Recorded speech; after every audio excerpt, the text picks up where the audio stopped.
Isang mapagpalang araw sa atin lahat mga bossing. For today's video, ito ipapakita natin yung front lip na ikinabit natin kay bossing, kay Boss Ken Bosoto na nag-message sa atin. Bali, na tag lang po pala tayo dito ni Boss Santa Santita at saka ni Boss Malik MG. Salamat mga bossing sa pagtiwala at pagrekomenda kay Boss Ken. At yan po, kung makikita natin dyan, kinakabit na natin yung pinaka front lip ng kanyang sasakyan. Bali po pala, yung front lip pala na iginagay natin dito, bali in-order ni bossing to sa online. Galing pa daw Amerika, sabi niya.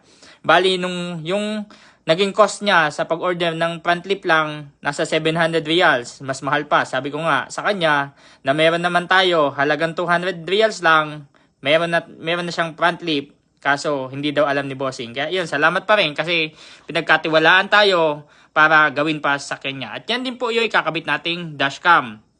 Bali, in-order din yan ni bossing sa online din. Kaya nakita nyo, yan po, ikinabit na natin sa kanyang sasakyan. Hindi ko na lang po pinakita kung saan ko inilagay yung mga wiring at talagang napakalinis po. Sabi nga ni bossing, ang linis daw ng pagkagawa at nakatago talaga daw yung pinaka-wiring. Kaya salamat bossing sa tiwala sa pagkabit. God bless everyone.